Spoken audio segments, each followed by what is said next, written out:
یہ زکات کے جو منکرین ہیں ان کو بعد میں نپٹ لیں گے. صدیق اکبر نے کیا کہا جانتے ہو؟ اے سارے مدینے والے آ کر مجھے روک دے کہ یہ منکرین زکات سے لڑنا نہیں چاہیے. کہتے ہیں قسم خدا کی وہ ایک بکری کا بچہ بھی جو زکات میں پہلے دیتے تھے اگر وہ بھی ان لوگوں نے دبا کر کے رکھ لیا تو یہ ابو بکر ان سے لڑتا رہے گا چاہے مدینے والوں کے چھتڑے اڑ جائیں. کیوں؟ اس کو ہلکے میں نہیں لیتے تھے. کہا آج انہوں نے زکات کا انکار کیا کل نمازوں کا انکار کریں گے. اس کے بعد پھر وہ دین اسلام کی بنیادوں کو ہلا دیں گے. حضرت ابو بکر صدیق کی خلافت کا دور شروع ہوا. پہلا دن تھا حضرت ابو بکر صدیق نے اعلان فرما دیا. اب مسجد نبوی کا پہلا خطبہ خلافت کے بعد کا سنو توجہ سے. سیدنا ابو بکر صدیق رضی اللہ تعالیٰ عنہ فرماتے ہیں اے مسلمانوں اللہ سے ڈرو, کمزوروں پر ظلم نہ کرو اور نہ حق کسی کے ساتھ ظلم کا یا زیادتی کا معاملہ کبھی ہونے نہ پائے. اور یہ خطبے میں آپ نے فرمایا سب کے سب اس بات پر گواہ رہو کہ اگر بال برابر بھی میں رسول اللہ صلی اللہ تعالیٰ علیہ وسلم کے طریقے سے ہٹ کر کے کوئی کام کرتا ہوا نظر آ جاؤں تو تم لوگ اپنی تلواروں سے مجھے سیدھا کر دینا. یہ وقت کا خلیفہ کہہ رہا ہے. حضرت ابو بکر صدیق نے فرمایا اگر میں بال برابر بھی ہٹ جاؤں تو تم اپنی تلواروں سے مجھے سیدھا کر دینا, اور اگر رسول اللہ صلی اللہ تعالیٰ علیہ وسلم کے بتائے ہوئے راستے پر ہی چل رہا ہوں تو تم میری بات کو قبول کر لینا. اور اس کے بعد مسجد نبوی شریف امامت کے لیے آگے بڑھتے ہیں. عزیزان گرامی وقار, آج بھی وہ مصلی امامت موجود ہے جہاں میرے آقا نے امامت فرمائی. وہ مسجد نبوی کا شروع کا حصہ نبی پاک صلی اللہ تعالیٰ علیہ وسلم کا جو محراب ہے نا آج بھی وہ مدینے میں ہے. مسجد نبوی میں وہ محراب ویسے ہی ہے. حضرت ابو بکر صدیق جیسے ہی آئے اس محراب کو آپ نے کیا کر دیا؟ بند کر دیا. جہاں رسول کریم صلی اللہ تعالیٰ جیسے یہ محراب ہے اس محراب کو بند کر کے آپ نے دیوار چندی ایک دیوار بنائی اور پیچھے آ گئے مصلی لے کر پیچھے کی طرف آ گئے. لوگوں نے کہا وہ رسول اللہ کا محراب ہے, رسول کریم صلی اللہ تعالیٰ علیہ وسلم کا محراب ہے. آپ نے وہاں پر دیوار لگا دی اور آپ پیچھے مصلی لے کر کے آ گئے. اللہ اکبر, کمال عشق دیکھو. کہتے ہیں میں نہیں چاہتا کہ جہاں رسول اللہ کے قدم ہو میرے قدم ہو, بلکہ میں نے مصلی پیچھے اس لیے ہٹا لیا کہ جب میں سجدے میں جاؤں تو میرا سر وہاں ہو جہاں رسول اللہ کے قدم تھے. بخدا خدا کا یہی ہے ڈر, نہیں اور کوئی مفر مکر, جو وہاں سے ہو یہیں آ کے ہو, جو یہاں نہیں تو وہاں نہیں. اعلیٰ حضرت نے جو فرمایا, حضرت ابو بکر صدیق نے کہا کہ میرا سر وہاں لگے جہاں رسول اللہ کے قدم لگتے تھے, کیونکہ حضور پیچھے کھڑے ہوتے اور پیشانی حضور کی محراب کے اندر ہوتی.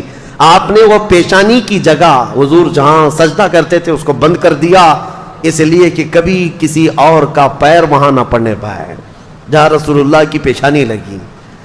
یہ خلافت کا دور شروع ہوا تو آپ نے اعلان فرمایا اے لوگوں, صدیق اکبر رضی اللہ تعالیٰ عنہ فرماتے ہیں کہ اے لوگوں دیکھو مدینہ طیبہ میں آج جو حالات پیدا ہو چکے ہیں ان سب کے لیے فوری طور پر کوئی تدبیر اختیار کرنا ضروری ہے. کیا کیا حالات تھے, چیلنجز میں آپ کے سامنے رکھتا ہوں, آپ خود محسوس کر لیں گے کتنا ڈیفیکلٹ تھا ڈیسیجن لینا. زکات کے منکرین پیدا ہو گئے, وہ بھی سینکڑوں کی تعداد میں, کہتے ہیں زکات ہم نہیں دیں گے. اچھا ایک مسئلہ یہ تھا, حضور نے اپنی وفات کے چند دن پہلے ہی حضرت اسامہ بن زید, حضور صلی اللہ تعالیٰ علیہ وسلم کے منہ بولے بیٹے حضرت زید جو جنگ موتا میں شہید ہوئے, ابھی جمعہ کے بیان میں نے عرض کیا تھا, حضور صلی اللہ علیہ وسلم نے اپنا جھنڈا دے کر بھیجا تھا. موتا جارڈن کا ایک علاقہ ہے. یہ جنگ کیوں ہوئی تھی یہ بھی میں نے بتایا ہے. حضور صلی اللہ تعالیٰ علیہ وسلم کے قاصد صحابی حارث بن عمیر یہ روم کے بادشاہ کے پاس خط لے کر کے جا رہے تھے. بیچ میں بلقا کا ایک بادشاہ شرحبیل جس کا نام تھا, اس نے گرفتار کر کے حضور کے اس صحابی کو رسیوں میں باندھ کر ٹکڑے کر کے قتل کیا. تو اب اس قتل کے خلاف ظاہر سی بات ہے حضور صلی اللہ تعالیٰ علیہ وسلم نے صحابہ کو جمع کیا اور 3000 صحابہ کی تعداد بھیج دی, جس میں حضرت زید بن حارثہ تھے. حضور کے منہ بولے بیٹے, ان کے ہاتھ میں جھنڈا دیا اور یہ فرمایا تھا ان کے بعد جعفر طیار جھنڈا لے لیں گے, ان کے بعد عبداللہ بن رواحہ, ان کے بعد مسلمان جس کو منتخب کرے وہ جھنڈا لے, وہ سپہ سالار ہے. اور جنگ موتا میں جیسی پہنچے تھے یہ 3000 صحابہ رومیوں کی فوج 1,00,000 کی تعداد کے برابر تھی. یہ صحابہ میں سے کوئی پیچھے ہٹا نہیں, 1,00,000 سے لڑنے کے لیے تیار بھی ہوئے, لڑ پڑے. اور اس کے بعد حضرت زید بن حارثہ شہید ہو گئے، حضور کے منہ بولے بیٹے، اس جنگ میں شہید ہوئے، پہلے شہید۔ اس کے بعد حضرت جعفر طیار جو حضرت علی کے سگے بھائی ہیں، ان کو رومیوں نے پیٹ سے بیچ میں کاٹ کر 2 ٹکڑے کر دیے تھے، وہ شہید ہوئے۔ تیسرے حضرت عبداللہ بن رواحہ، یہ بھی شہید ہوئے۔ حالات بہت سخت تھے جنگ موتا میں، تب سارے صحابہ نے مل کر کے جھنڈا کس کے ہاتھ میں پکڑایا؟ خالد بن ولید کے ہاتھ میں۔ یہ جنگ تھی پہلی خالد بن ولید کی۔ اس جنگ موتا میں 9 تلواریں ان کے ہاتھ سے ٹوٹی ہیں، اور اس کے بعد انہوں نے جھنڈا گرنے نہیں دیا تھا۔ 3000 کی فوج کو لے کر 1 لاکھ سے لڑتے تھے، ایسے لڑتے تھے، صفوں کی صفیں درہم برہم کرتے تھے۔ شام سے پہلے رومیوں کی طرف سے اعلان ہوا کہ خالد بن ولید ایسا ہو گیا ہے کہ یہ بدکے ہوئے گھوڑے کی طرح صفیں درہم برہم کر رہا ہے، تم سب کے سب پیچھے ہٹ جاؤ اور ان کو جانے دے دو۔ رومی فوج پوری کی پوری پیچھے ہٹ گئی، اور جتنے مرے اس میں سے وہ چھوڑ کر پوری جنگ میں صرف 8 مسلمان شہید ہوئے تھے۔ 1 لاکھ لوگوں نے مل کر 3000 کا مقابلہ کیا اور 8 شہید ہوئے تھے۔ حضرت خالد بن ولید یہ پہلی فتح کر کے واپس لوٹ رہے تھے۔ جنگ موتا، یہ جنگ موتا 8 ہجری میں ہوئی ہے حضور کے۔ اس جنگ میں جو شہید ہوئے حضرت زید، ان کا غم تھا حضور کو۔ ان کے بیٹے اسامہ 19 سال کے جوان تھے۔ حضور صلی اللہ تعالی علیہ وسلم نے حضرت اسامہ کو سپہ سالار بنایا اور کہا رومیوں کو پھر سے ادھیڑنے کے لیے، ان کو اکھیڑنے کے لیے ایک فوج بھیجی جس میں 10,000 صحابہ جمع تھے۔ حضرت اسامہ بن زید کو مدینے سے روانہ کر دیا۔ اسامہ بن زید مدینے سے نکلے ہی تھے کہ حضور کی وفات ہو گئی۔ حضور کی وفات ہوتی اسامہ بن زید اور یہ پوری فوج ظاہر سی بات ہے مدینے واپس آ گئی۔ اب مسئلہ یہ تھا کہ حضور کی وفات کے بعد خلافت بھی قائم ہو گئی، حضرت ابوبکر خلیفہ بن گئے۔ اب کیا کرنا ہے؟ اب مسئلے ایسے تھے کہ ایک طرف مسیلمہ کذاب جھوٹا نبی بننے کا اعلان کر چکا ہے، اسود عنسی ایک اور شخص ہے جو نبوت کا دعویٰ کیا، طلحہ بن خویلد ایک ایسا شخص ہے وہ بھی نبوت کا دعویٰ کر بیٹھا ہے، 3 بڑے بڑے دجال ظاہر ہوئے ہیں۔ ایک طرف زکوٰۃ نہ دینے کی ایک جماعت پیدا ہو گئی، مرتد ہو گئے، اور ایک طرف اسامہ بن زید کی یہ 10,000 کی فوج جو روم جا رہی تھی لڑنے کے لیے۔ کیا کیا فیصلے لینے ہیں؟ حضرت ابوبکر صدیق اٹھتے ہیں، سیدھے اسامہ بن زید کو کہتے ہیں جو فوج تمہارے ساتھ جانے والی تھی سب کو تیار کرو، اور اس کے بعد اسامہ بن زید کو گھوڑے پر بٹھایا۔ یہ فوج وہیں جائے گی جہاں رسول اللہ نے بھیجا تھا۔ حالات ایسے تھے کہ فوج اتنی بڑی بھیجنے کے جیسے حالات نہیں تھے، یہاں تک کہ لوگ سب آ کر کے کہنے لگے خلیفہ اسلام ابھی حالات ایسے نہیں ہے کہ آپ 10,000 کی فوج مدینے سے بھیج دیں گے، حضور کی وفات ہوئی ہے، اچانک مدینے پر کچھ ہو گیا تو کیا کریں گے، اتنی بڑی فوج جا رہی ہے۔ حضرت ابوبکر صدیق نے کہا قسم رب ذوالجلال کی میری جان بھی چلی جائے میں اس فوج کو واپس نہیں کر سکتا جس کو رسول اللہ نے بھیجا ہے۔ اسامہ بن زید کو بٹھا دیا گھوڑے پر اور ان کے گھوڑے کی رسی خود پکڑ کر کے جانے لگے۔ یہ حضرت ابوبکر صدیق ہے، گھوڑے کی رسی خود پکڑ کر کے نکلے۔ اسامہ بن زید کی عمر 19 سال کی ہے، صدیق اکبر کی عمر 60 سال کی ہے۔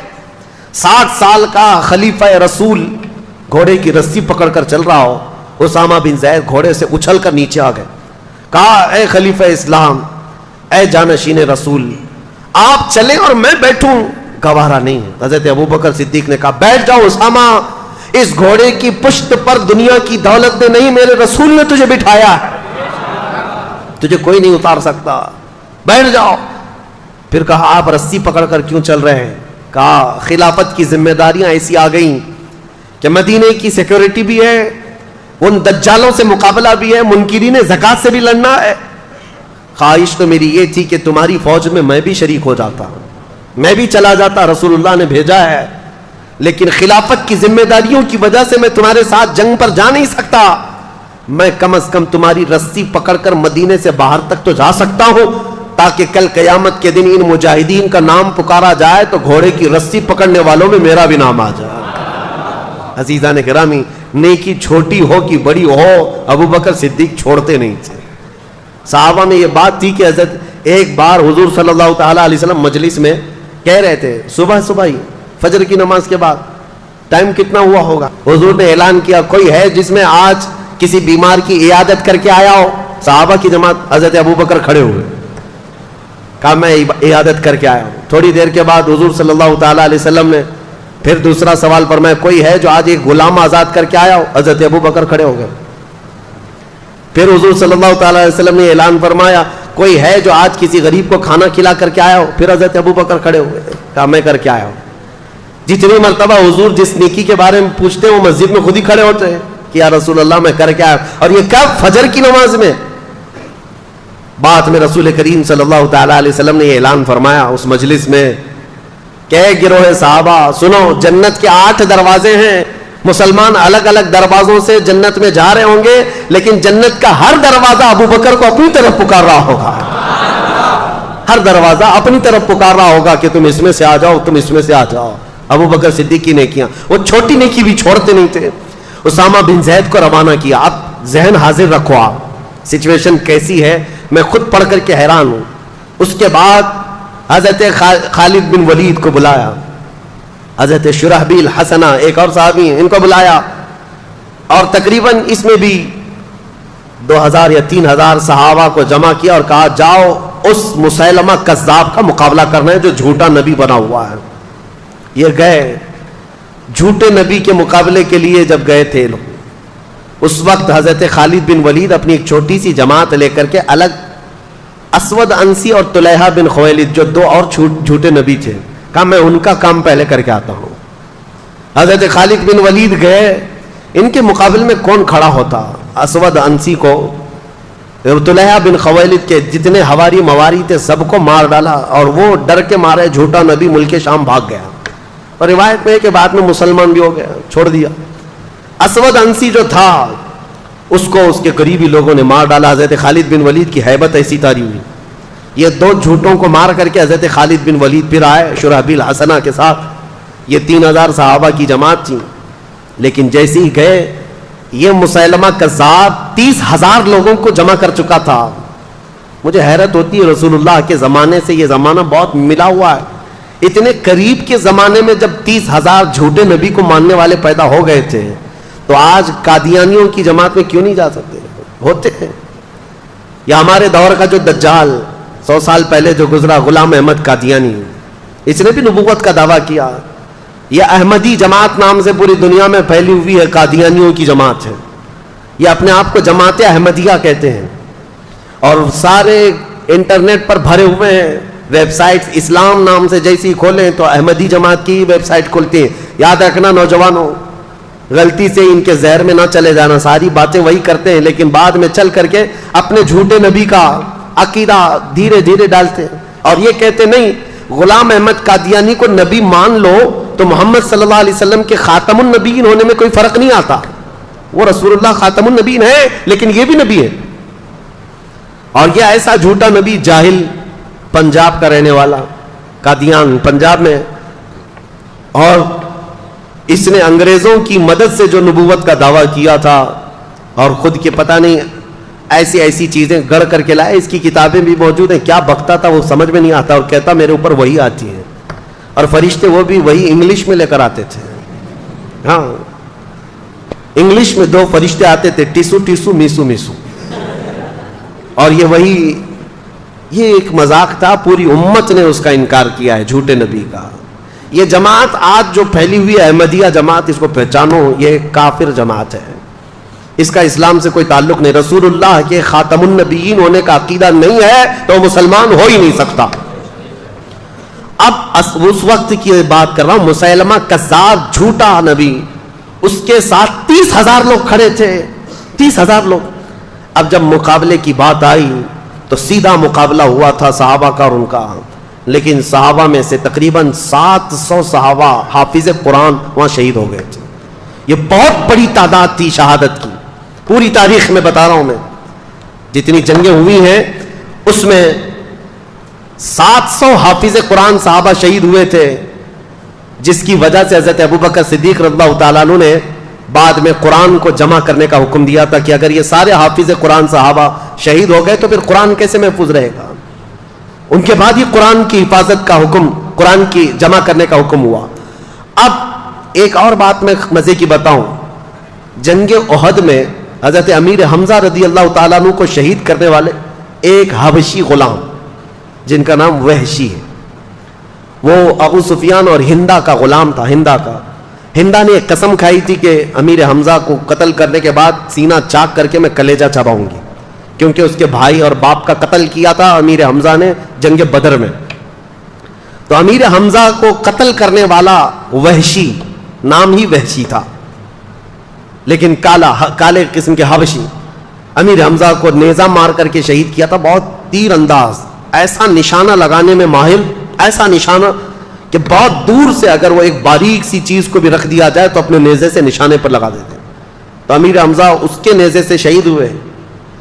لیکن حیرت کی بات یہ ہے کہ وہ وحشی بعد میں اسلام میں داخل ہوئے اور رسول اللہ کے صحابی بھی بنے. میرے آقا نے بہتوں کو معاف کیا ہے, بہتوں کو معاف کیا ہے.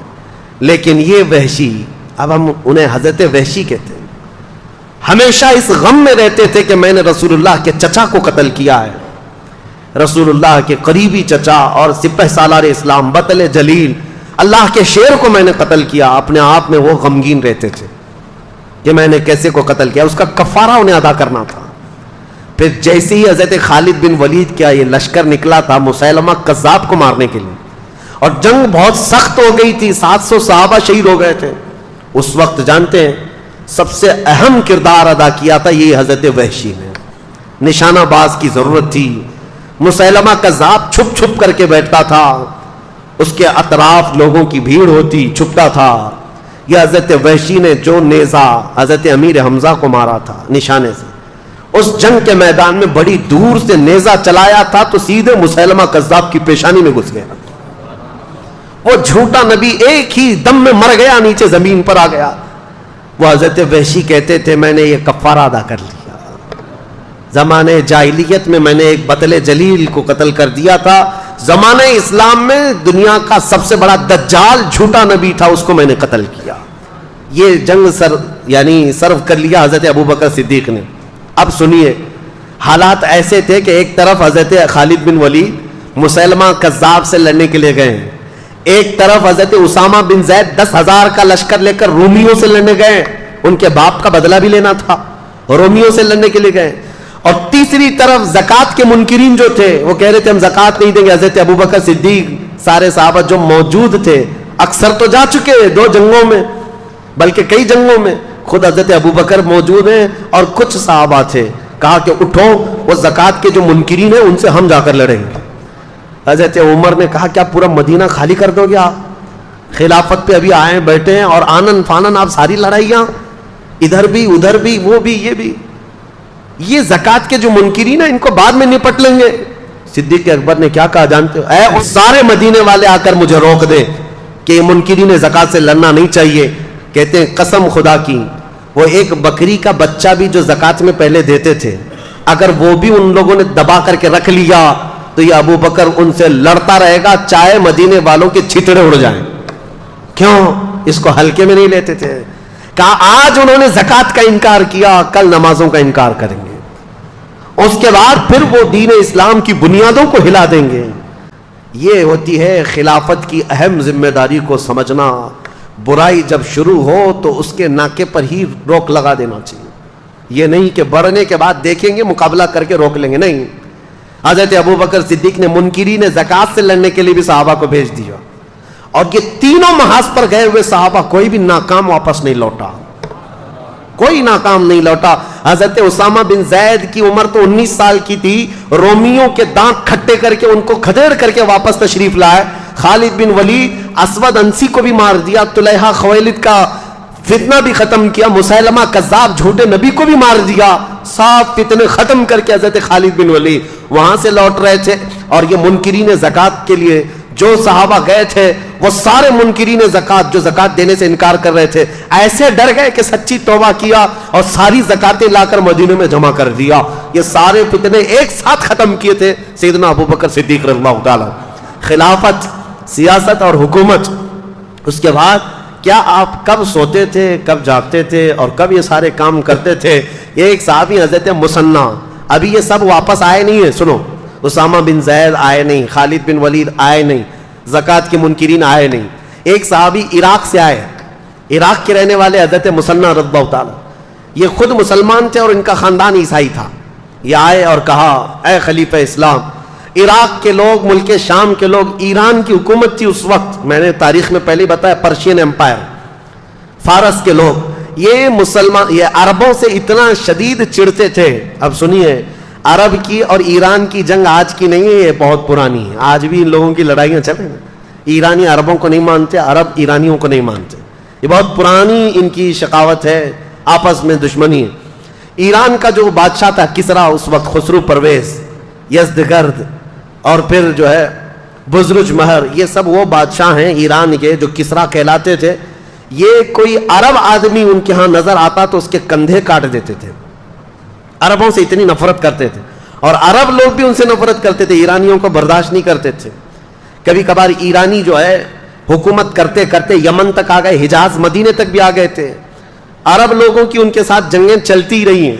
اب جب اسلام آیا اور اس کا رعب و دبدبہ قائم ہوا تو جانتے رسول اللہ کا خط لے کر کے ایک صحابی گئے تھے خسرو پرویز بادشاہ کے پاس.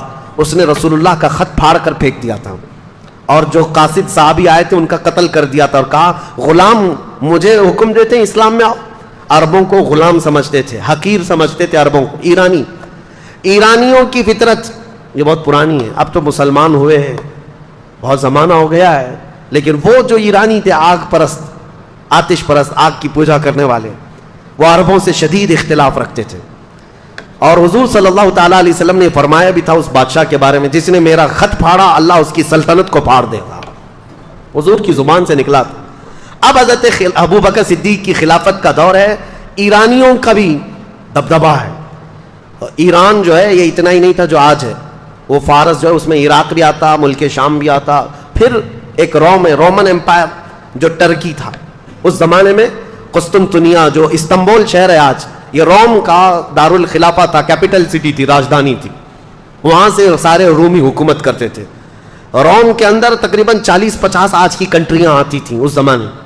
تو ایک طرف وہ تھے، ایک طرف یہ تھے. تو حضرت مثنیٰ جو عراق کے تھے وہ آ کر حضرت ابوبکر کے پاس اتنا کہنے لگ گئے کہ عراق میں ہم چاہتے ہیں کہ اسلام لے کر کے جائیں، وہاں ایرانیوں کا بڑا دبدبہ ہے، آپ کیا فرماتے ہیں؟ حضرت ابوبکر نے پوچھا، سارے صحابہ جو جنگوں پہ جا چکے ہیں اب ایک طرف آئے اور کہہ رہے ہیں عراق جانا ہے. کہا پہلے جاؤ تم اپنے خاندان کو مسلمان کرو. وہ گئے، ان کا خاندان ان کی تبلیغ پر پورا اسلام لایا. حضرت ابوبکر صدیق صرف حضرت مثنیٰ کے خاندان کو اور چند صحابہ کو کہتے جاؤ عراق پہنچو، اور اگر ایران کے بادشاہ کا کوئی وزیر جو وہاں پر تھا، وہاں پر جو موجود تھا، اس نے اگر مقابلہ کیا تو تم ان کے ساتھ جنگ کرنا. یہ حضرت ابوبکر صدیق کے غیرت ایمانی دیکھو، جذبہ تو دیکھو. ایک خاندان اور تھوڑے صحابہ کو ایران جیسی حکومت کے کسی وزیر سے لڑنے کے لیے بھیج دیے. اور وہ صحابی بھی ہیں، ایسا نہیں کہہ رہے ہیں کہاں بھیج رہے ہیں آپ، وہ بھی ایمان کامل کے ساتھ چل پڑے. بیچ راستے میں تھے حضرت خالد بن ولید، یہ مسیلمہ کذاب کو قتل کر کے آ رہے تھے. حضرت ابوبکر نے یہیں سے خط لکھ دیا خالد بن ولید کو کہ مدینے مت آنا، جتنے صحابہ تمہارے ساتھ بچے ہیں ان سب کو لے کر کے عراق کی فتح کرنے چلے جانا. مدینے آنے تک بھی نہیں دیا. حضرت خالد بن ولید خط کو چومتے ہیں اور وہیں سے عراق چل پڑتے ہیں. ان میں سے کوئی ایک نے بھی یہ نہیں کہا گھر جائیں گے آرام کریں گے. حضرت خالد بن ولید اپنے صحابہ جتنے تھے بچے ہوئے ان کو لے کر حضرت مثنیٰ کے ساتھ جمع ہو گئے اور عراق کی طرف چل پڑے. اللہ اکبر. میں اب یہ ساری چیزیں بیان بھی نہیں کر پاؤں گا، اتنی فتوحات حضرت خالد بن ولید کی ہیں، نام یاد نہیں رہ جاتے. جاتے ساتھ آپ نے عراق کی سرحد پر داخلہ کیا، اور جو وہاں کا باج گزار تھا، جو بادشاہ بنا ہوا عراق کا تھا، وہ ایران کا باج گزار، ایران کا وزیر تھا، وہ بھی کٹر آتش پرست. اس کو سیدھے حضرت خالد بن ولید نے یہ پیغام بھیجا، اسلام لاؤ، امن کے ساتھ رہو، یا تو پھر ہمیں ٹیکس دو، یا ہماری حکومت کو تسلیم کرو، یا ہمارے ساتھ جنگ کرو، اس لیے کہ تم نے ہمارے عربوں کو بہت مارا ہے، مسلمانوں کو بہت مارتے ہو. جیسے حضرت خالد بن ولید کا یہ خط پہنچا تو عراق کا جو باج گزار تھا وہ حیرت میں آیا، کہا مسلمانوں کی اتنی ہمت کہ یہاں تک آ گئے. اور اس نے ایران کے بادشاہ کو خط لکھ کر کے بھیجا کہ ایک لشکر آیا ہے مسلمانوں کا. خط تو بھیجا لیکن خود اپنی فوج لے کر لڑنے کے لیے آ گیا دریائے فرات کے قریب. اور حضرت خالد بن ولید نے اپنے صحابہ کو اتارا میدان میں. 2 دن کی جنگ چلی تھی کہ اس وزیر کو ہی قتل کر ڈالا. علاقہ پورا پرچم اسلام سے لہرایا. یہ پہلا دخول تھا حضرت خالد بن ولید کا عراق میں. عراق اور اس کے بعد جیسے جیسے آگے گزرتے گئے، خسرو پرویز جو بادشاہ تھا ایران کا، اسے خبر ملی کہ عراق میں لوگ داخل ہو گئے، میرے وزیر کو مار بھی ڈالا. تو اپنے 2 مشہور وزیروں کو اس نے طلب کیا جن کو اس زمانے کی آگ کہا جاتا تھا. ان کے ساتھ اس خسرو پرویز نے 1 لاکھ کی فوج دے کر بھیجا کہ یہ خالد بن ولید کا معرکہ سر کراؤ. اب یہاں حضرت خالد بن ولید کے انٹرنس کو روکنے کے لیے ایران کی بہت بڑی فوج آئی تھی. حضرت خالد بن ولید صرف طاقت اور یہ تلوار کے جوہر سے نہیں، اپنی حکمت سے جیتتے تھے. وہ ایسی حکمت اپناتے تھے جنگوں میں، صحابہ کی ٹکڑیاں کہاں چھپاتے کسی کو پتہ بھی نہیں چلتا. ہر ایک کو تازہ دم میدان میں اتارتے تھے، ہر ایک کو جوہر کے ساتھ اتارتے. اور جو 2 آئے تھے، یزدگرد ان کا کچھ نام تھا، یہ جو ایران کے بادشاہ کے، ان کا مقابلہ دریائے فرات پر حضرت خالد بن ولید نے ایسا کیا کہ ان میں سے ایک کو قتل کیا اور ایک کو وزیر کے بادشاہ کے پاس بھاگنے پر مجبور کیا اور باقی فوج کو تتر بتر کر دیا. اور ایرانی فوج میں ایسی ہیبت طاری ہوئی کہ وہ بدکے ہوئے گھوڑوں کی طرح بھاگتے تھے اور کہتے تھے جنات آ گئے ہمارے ہاں، جنات آ گئے. یہ چند صحابہ کی جماعت تھی. عراق میں داخل ہوتے گئے عراق کا کافی حصہ خالی ہو گیا. تو حضرت خالد بن ولید نے حضرت قعقاع ایک صحابی ہیں ان کو عراق کا گورنر بنایا اور وہاں سے پھر نکل پڑے. کہا میں اب ملک شام بھی فتح کر کے رہوں گا. مدینے واپس نہیں آئے. اللہ اکبر. اس بطل جلیل کو لاکھوں سلام. خالد بن ولید سیف اللہ المسلول. میں سوچتا ہوں کیا ان کا گھر نہیں تھا، کیا ان کے بیوی بچے نہیں تھے؟ مہینوں گزارتے تھے. اور خالد بن ولید نے پورا عراق فتح کر لیا تھا. عراق فتح کر کے وہاں صحابہ کو گورنر بنایا اور واپس نکلے ملک شام کی طرف. ملک شام آئے، حمص کا علاقہ، حلب کا علاقہ جہاں رومیوں کی حکومت تھی. تو انہوں نے ایک سپر پاور سے ٹکر تو آلریڈی لے لی تھی. ایک سپر پاور پرشین امپائر تھے، ان سے تو چھیڑ چھاڑ ہو گئی تھی، ان کے ہزاروں کو مارا بھی تھا. ملک شام میں رومن امپائر کا قبضہ تھا. خالد بن ولید نے ان کو بھی چھیڑ دیا. 2 بڑی سپر پاور طاقتیں اس زمانے کی، پرشین امپائر اور رومن امپائر. اور دونوں کو چھیڑنے والا، دونوں کو اٹھانے والا اور دونوں کو کھدیڑنے والا ایک ہی صحابی خالد بن ولید. ایک ہی صحابی. ملک شام میں رومیوں کا قبضہ تھا. جیسے ہی داخل ہوئے، شامی جتنے تھے ان لوگوں نے کہا کہ ان کا مقابلہ ہم عربوں سے ہی کرتے ہیں، کیونکہ شام کے رہنے والے جو ایران کے تھے وہاں کے قریب، شام اور ایران پڑوس میں، تو وہاں کا جو بادشاہ تھا اس نے کہا کہ خالد بن ولید کا مقابلہ ہماری فوج سے نہیں، عربوں سے ہی کرتے ہیں. وہ اچھا جانتے ہیں کیونکہ کچھ عرب بھی وہاں رہتے تھے اور کچھ عربوں کو خرید کر کے لائے تھے. ایک پوری جماعت کھڑی کر دی عربوں کو عرب سے لڑانے کے لیے. لوگوں نے پوچھا بھی یہ کیا کر رہے ہو؟ کہا لوہے کو لوہا کاٹتا ہے. اس نے یہ جملہ کہا تھا لوہے کو لوہا کاٹتا ہے، عربوں کو عرب ماریں گے. لیکن ان ظالموں کو یہ معلوم نہیں ایک طرف ہو سکتا ہے لوہا ہے، دوسری طرف اللہ کا شیر ہے. وہاں سیف اللہ المسلول ہے. اور عربوں کے اس قبیلے کو لا کر کھڑا کیا. حضرت خالد بن ولید نے ایک ہی دن میں ان پورے عربوں کا کام تمام کر دیا. ایک ہی دن.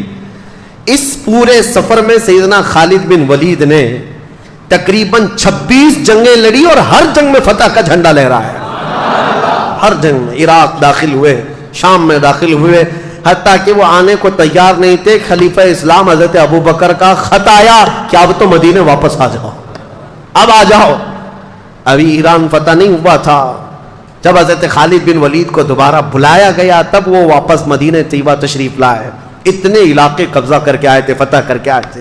میں آپ کو بتاؤں یہ صدیق اکبر کے زمانے کے ہونہار سپہ سالار جنہوں نے اسود انسی جیسے دجال کو مارا تھا، جنہوں نے طلحہ بن خالد جو جھوٹی نبوت کا دعوے دار تھا اس کو ختم کیا تھا، مسیلمہ کذاب کو دھول چڑھایا تھا اور ایرانی طاقتوں کے نشے کو چور چور کر دیا تھا. عراق کو فتح کیا، شام کو فتح کیا، واپس مدینہ طیبہ میں آئے. خالد بن ولید رضی اللہ تعالیٰ عنہ کی حضور کے ساتھ جو زندگی گزری وہ صرف 4 سال کی ہے. صرف 4 سال کی صحبت ہے میرے آقا صلی اللہ تعالیٰ علیہ وسلم کی. اس 4 سال کی صحبت کا عالم یہ ہے. اور پھر فرماتے ہیں پوری زندگی میں انہوں نے 125 جنگیں لڑی. انشاءاللہ العزیز کل ان کی باقی جنگیں بھی بتاؤں گا جو حضرت عمر کے زمانے میں لڑی. حضرت عمر کا دور. یہ خلافت صدیق اکبر کے اہم واقعات جو میں نے بتایا آپ کو. فتوحات اسلام بڑھتی گئیں, اسلام مدینے سے نکلا ہے, پھر عراق میں پہنچ گیا, ملک شام میں پہنچ گیا, خطہ عرب جو آج کا ہے حجاز نجد تک پہنچ گیا, یمن تک چلا گیا. حضرت ابوبکر صدیق کے زمانے میں یہ اسلام کی سرحدیں تقریباً 15 لاکھ اسکوائر کلومیٹر تک پھیل گئی تھی, بہت دور تک جا چکی تھی. یہ صدیق اکبر کا زمانہ بہت ہی روشن زمانہ تھا, لیکن آپ کو زیادہ دن نہیں ملے. ٹوٹل آپ کے پاس 2 سال 3 مہینے تھے خلافت کے. 60 سال کی عمر تو تقریباً ہو چکی تھی آپ کی جب آپ خلافت پر آئے, اور 63 سال کی عمر میں آپ وفات پائے, جتنی رسول اللہ صلی اللہ علیہ وسلم کی ظاہری زندگی تھی. حضرت ابوبکر صدیق رضی اللہ تعالیٰ عنہ کی خلافت میں صرف یہ معاملات نہیں تھے, بلکہ حکومت کا ایسا نظام قائم کیا تھا, شعبے بنا دیے تھے. حضور کے زمانے میں یہ سب چیزیں تو ہوئی نہیں تھی, لیکن آپ نے بعد میں یہ سب شعبے بنائے, فوجیوں کے دستے الگ الگ بنائے, امیر العسکر, امیر لشکر کا ایک امیر بنایا, اور الگ الگ ٹکڑیوں کو تربیت دیا. آپ نے اس وقت کا ایک یعنی صحابہ کو فٹنس کے لیے ایک پورا میدان بنا رکھا تھا, وہاں دوڑ لگائی جاتی تھی. یعنی اس زمانے کا جیم, جو جوان صحابہ تھے ان کو پورے طور پر ورزش کروائی جاتی تھی, دوڑ لگائی جاتی تھی, پتھر اٹھوائے جاتے تھے فٹنس کے لیے روزانہ. یہ حضرت ابوبکر صدیق نے بنایا تھا. اور پھر بیت المال آپ نے بنایا, زکوٰۃ جتنی آتی تھی وہ سب بیت المال میں جمع ہوتی, اور پھر حضرت ابوبکر صدیق پورے مدینے کے لوگوں کو بیت المال سے سب تقسیم کر دیتے. یہاں تک کہ تقسیم کرنے کے بعد بیت المال کے اندر خود اپنے ہاتھ سے جھاڑو مارتے تھے. تو وہ لوگ کہتے کہ آپ جھاڑو کس لیے لگاتے ہیں؟ کہتے کہیں کوئی درہم گرا ہوا نہ رہ جائے جو مسلمانوں میں تقسیم ہونے سے رہ جائے. جھاڑو لگا دیتے. بیت المال کا نظام آپ نے قائم فرمایا, اور اس کے بعد آپ نے باضابطہ طور پر قرآن کو جمع کرنے کے لیے صحابہ کو منتخب کیا, پھر امیر بنایا, مسجدیں تعمیر کرنا شروع کیا. خود مدینہ طیبہ میں اس وقت تقریباً 9 مسجدیں تھیں, مسجد نبوی کے علاوہ. مسجد نبوی کو چھوڑ کر 9 مسجدیں الگ تھیں. اور پھر غربا مساکین کا خیال اور خود کی زندگی کا, اللہ اکبر, یہ حال تھا. خلافت 2 سال 3 مہینے 4 دن کے قریب چلی, اور بالکل روشن خلافت جس میں سیدنا عمر فاروق, حضرت عثمان غنی, حضرت علی کرم اللہ وجہ الکریم سبوں نے حصہ لیا ہے, اور اسلام کو پورے دور دراز تک پھیلانے میں ہر صحابی نے بڑا کردار ادا کیا. حضرت ابوبکر نے ابی بن کعب کو امامت کے لیے مقرر کیا, قرآن سکھانے کے لیے. حضور صلی اللہ علیہ وسلم نے ان کے لیے فرمایا تھا ان کو امام بنایا گیا. حضرت عبداللہ بن مسعود فقہ کے بڑے صحابی تھے, ان کا مدرسہ بنایا گیا.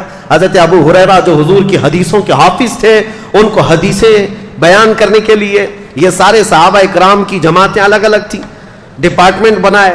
باضابطہ حکومت کا ایک شعبہ, اسلام کی اسٹیبلشمنٹ جو ہوئی, خلافت کا دور یہاں چلا. خلافت جو ہے, اب لوگ یہ کہتے ہیں خلافت میں اور جمہوریت میں فرق کیا ہے؟ جمہوریت یعنی ڈیموکریسی, دونوں میں بڑا فرق. ایک وہ ہے کہ ہوتا یہی ہے, جمہوریت جس کو آپ ڈیموکریسی کہتے ہیں, for the people, by the people, to the people. اب یہاں پر یہ انگلش کا جو فارمولا ہے وہ بہت دور ہو گیا. فار دا پیپل اور BUY, بائی دا پیپل, یہ اب ڈیموکریسی ہو گئی ہے. یہ اب لوگوں سے بہت دور, فار دا نہیں ہے, فار دا پیپل ہو گئے. یہ جمہوریت آج ہو رہی. یہاں پر جو ڈیموکریسی ہے اس میں یہ کہا تو جاتا ہے لوگوں سے, لوگوں کے لیے لوگ ہی حکومت کریں گے. صحیح ہے, یہی ہے.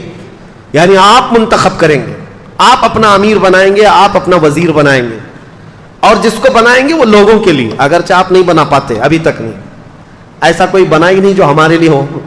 وہ سب اپنے خزانے جمع کرنے کے لیے ہوتا ہے. جس کو بھی بٹھاؤ یہاں پر تخت پر, وہ سب سے بڑا چور نکلتا ہے, اور سب سے کہتا رہا نہ کھاؤں گا نہ کھانے دوں گا. یہ اور بات ہے کہ میرے عزیزو, اس طرح کے نعرے ڈیموکریسی میں سننے کو ملتے ہیں. صدیق اکبر کے زمانے خلافت کو کیا کمپیئر کر سکتے ہیں؟ خلافت کیا ہے؟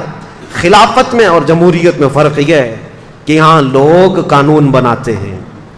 جمہوریت میں کیا ہوتا ہے؟ قانون کون بناتے ہیں؟ لوگ قانون بناتے ہیں. اور خلافت میں قانون لوگوں کے نہیں, اللہ کے قانون ہوتے ہیں.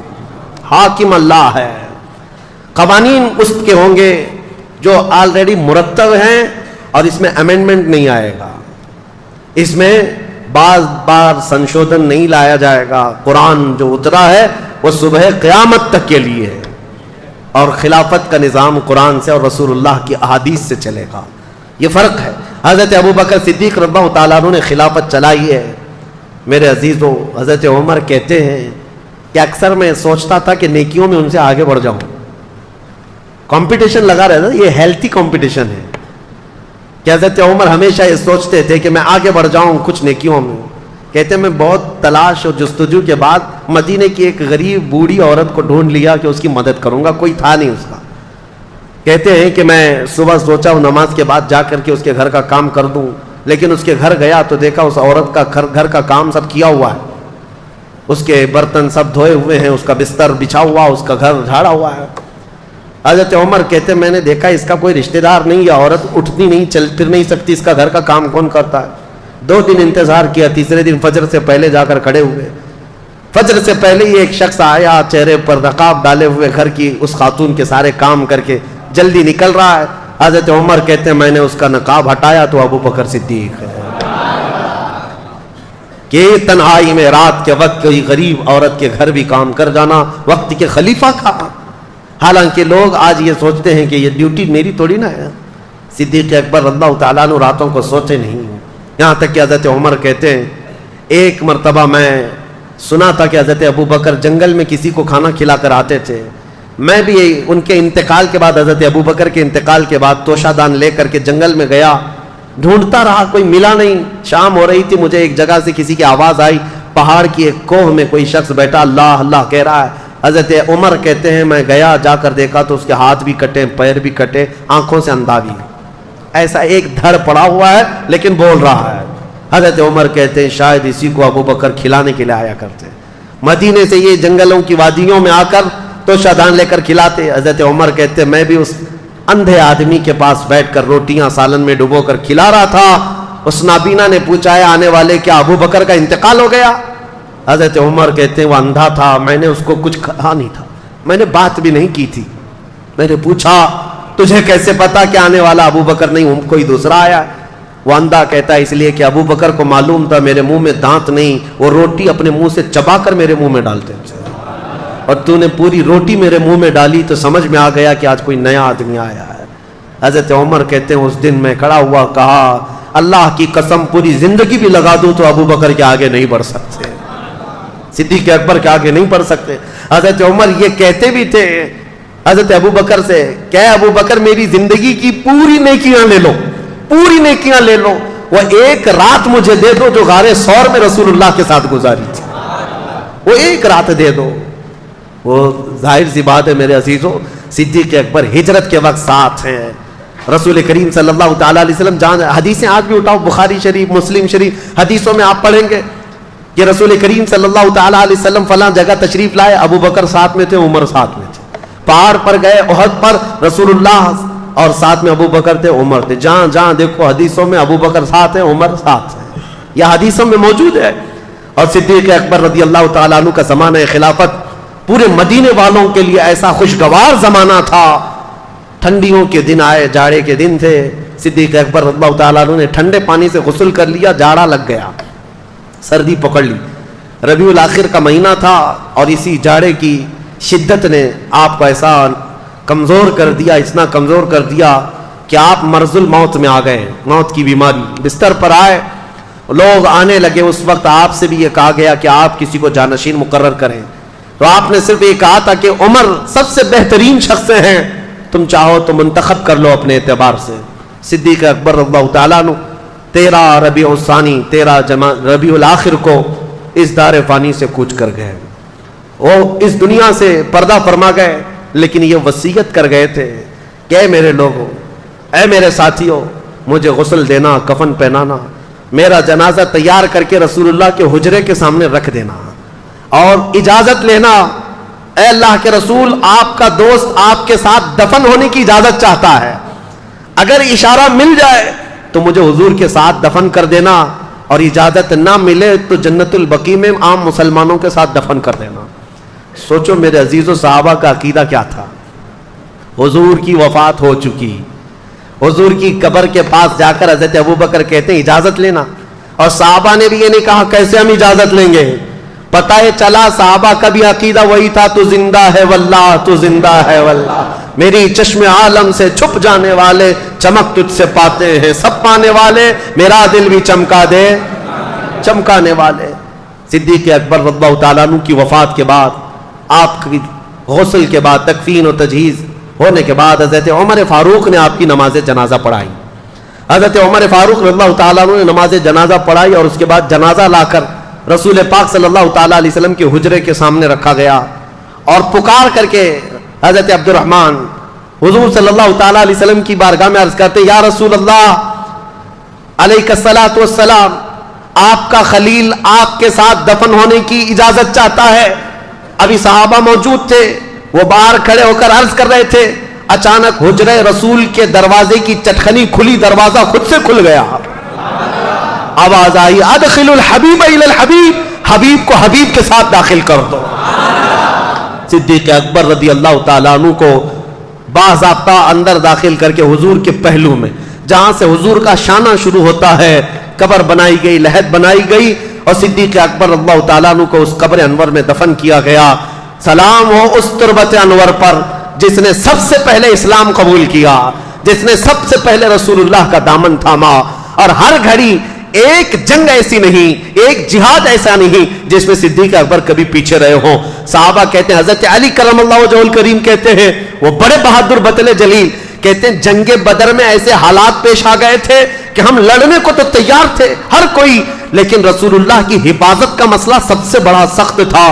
سب صحابہ اس سے ڈرے ہوئے تھے کہ صحابہ میں سے کون ہے جو رسول اللہ کی حفاظت کے لیے کھڑا ہوگا, کیونکہ اگر ان کے ہوتے ہوئے حضور کی تک ایک تیر بھی پہنچ گیا تو صبح قیامت تک اس صحابی کا نام لیا جائے گا. ان کے ہوتے ہوئے رسول اللہ کو تیر پہنچا تھا. صحابہ اس ذمہ داری سے ڈرے ہوئے تھے. حضرت علی کرم اللہ وجہہ الکریم کہتے ہیں, بدر کے اس میدان میں سب صحابہ جہاں ڈرے تھے, سب سے پہلے آگے آنے والے حفاظت مصطفیٰ کے لیے وہ صدیق اکبر کی ذات تھی. کہا میں آگے رہوں گا. حضرت ابو بکر صدیق بدر کے میدان میں حضور کے محافظ بن کر ڈیفنس کے طور پر ایسے کھڑے تھے.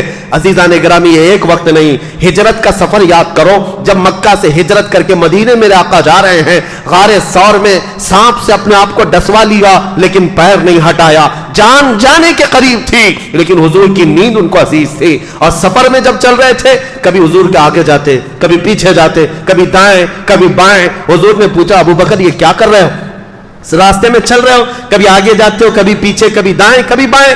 صدیق اکبر کہتے ہیں, یا رسول اللہ دشمنوں کے حملے کا مجھے خوف ہے, کبھی تیر سے ادھر نہ آ جائے, کبھی ادھر سے تیر نہ آ جائے, کبھی ادھر سے نہ آ جائے. بار بار ڈر کر کے چاروں طرف حضور کے گھومتے تھے کہ کوئی تیر آئے تو حضور تک نہیں, پہلے مجھے لگ جائے.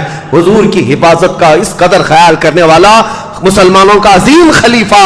اور پھر جانتے ہو مدینہ قریب آ رہا تھا ہجرت کے وقت, ان کی وہ ادا مجھے بڑی عجیب لگتی ہے, بڑی بھا جاتی ہے, کسی کی سوچ وہاں تک نہیں جاتی. حضور کے ساتھ صدیق اکبر آ رہے ہیں مدینے میں, مدینے والے بے تاب تھے, بے قرار تھے. حضور کا استقبال کرنے کے لیے پورے اونچے ٹیلے پر کھڑے ہو گئے تھے ثنیۃ الوداع کی گھاٹی میں. بچیاں ہیں, جوان ہیں, بوڑھے ہیں, حضور کی ایک جھلک دیکھنے کے لیے کھڑے تھے. اور جب ابو بکر صدیق اور رسول اللہ مدینے کے قریب تر آنے لگے, صدیق اکبر نے کیا کیا, اپنا جبہ اتار دیا, اپنا جبہ اتار کر کے اونچا کر کے رسول اللہ پر سایہ کرنے لگ گئے. حضور صلی اللہ تعالیٰ علیہ وسلم پر کپڑا اس طرح سایہ کر کے چلنے لگے. پورے سفر میں تو یہ نہیں کیا, مدینہ دکھنے لگا تو جبہ اٹھا کر سایہ کرنے لگ گئے. حضور نے پوچھا, اے ابو بکر یہ کیا کر رہے ہو؟ صدیق اکبر کا ایمان دیکھو. کہتے ہیں, یا رسول اللہ مدینے والے نئے لوگ ہیں, ابھی انہوں نے آپ کو دیکھا نہیں, کہیں انجان میں مجھ جیسے غلام کو وہ رسول نہ سمجھ لیں. میں اپنا جبہ اٹھا کر آپ پر سایہ اس لیے کر رہا ہوں تاکہ دنیا ہمیشہ پہچانے غلام غلام ہوتا ہے,